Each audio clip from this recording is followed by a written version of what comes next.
10 Things You May Not Know About Paul Revere. Explore 11 Facts About American History's Archetypal Patriot, Paul Revere, and his famed midnight ride. He was of French extraction. Paul Revere's father, Apollos Revere, was a French Huguenot who immigrated to Boston at age 13 and anglicized his family name before marrying a local girl named Deborah Hitchborn. Born around 1734 and one of 11 or 12 children, Paul never learned to read or speak French, though he did fight against Apollo's former compatriots during the French and Indian War. A silversmith by trade, he sometimes worked as an amateur dentist. Revere used his skills as a craftsman to wire dentures made of walrus ivory or animal teeth into his patients' mouths. In 1776 he unwittingly became the first person to practice forensic dentistry in the United States. He identified the body of his friend Joseph Warren 9 months after the well-known revolutionary died during the Battle of Bunker Hill by recognizing wiring he had used on a false tooth. Contrary to popular legend,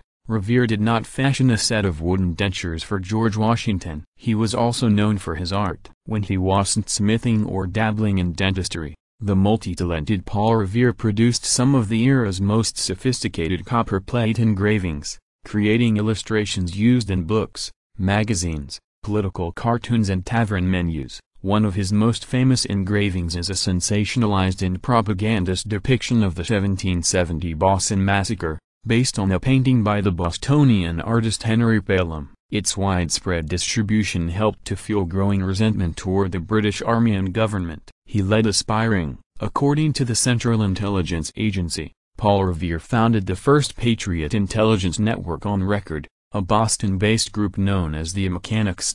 Prior to the American Revolution he had been a member of the Sons of Liberty, a political organization that opposed incendiary tax legislation such as the Stamp Act of 1765 and organized demonstrations against the British. Beginning in 1774, the Mechanics, also referred to as the Liberty Boys, spied on British soldiers and met regularly, in the legendary Green Dragon Tavern, to share information. The well-known poem about him is inaccurate. Henry Wadsworth Longfellow's 1861 poem about Paul Revere's ride got many of the facts wrong. For one thing, Revere was not alone on his mission to warn John Hancock, Samuel Adams and other patriots that the British were approaching Lexington on the evening of April 18, 1775. Two other men, William Dawes and Samuel Prescott, rode alongside him, and by the end of the night as many as 40 men on horseback were spreading the word across Boston's Middlesex County. Revere also never reached Concord, as the poem inaccurately recounts. Overtaken by the British, the three riders split up and headed in different directions. Revere was temporarily detained by the British at Lexington and Dawes lost his way after falling off his horse, leaving Prescott, a young physician who is believed to have died in the war several years later, the task of alerting Concord's residents. His most famous quote was fabricated. Paul Revere never shouted the legendary phrase later attributed to him, "Oh, the British are coming!" as he passed from town to town. The operation was meant to be conducted as discreetly as possible since scores of British troops were hiding out in the Massachusetts countryside. Furthermore, colonial Americans at that time still considered themselves British. If anything, Revere may have told other rebels that the irregulars, a term used to designate British soldiers, were on the move. A borrowed horse served as his worthy steed on the night of April 18, 1775. Not only is it unlikely Revere owned a horse at the time, but he would not have been able to transport it out of Boston across the Charles River. It is believed that the Charlestown merchant John Larkin loaned him a horse, which was later confiscated by the British. According to a Larkin family genealogy published in 1930, the name of the lost mare was Brown Beauty. His military record was less than stellar. 4 years after his midnight ride, Paul Revere served as commander of land artillery in the disastrous Penobscot expedition of 1779. In June of that year, British forces began establishing a fort in what is now Costini, Maine.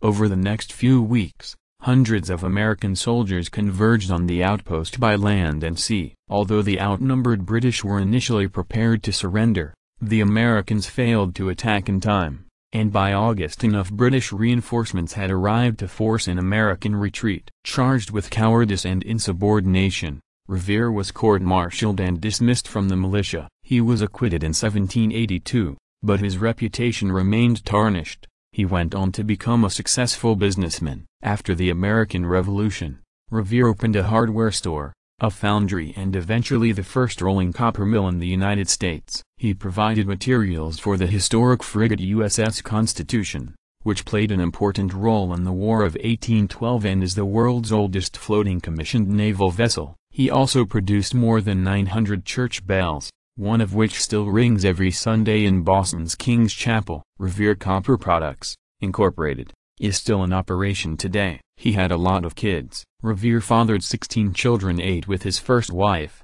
Sarah Orne, and 8 with Rachel Walker, whom he married after Sarah's death in 1773. He raised them in a townhouse at 19 North Square that is downtown Boston's oldest building, first constructed in 1680 after the Great Fire of 1676 destroyed the original home on the site. 11 of Revere's children survived to adulthood, and at the time of his death at the ancient, for that time, age of 83, 5 were still living.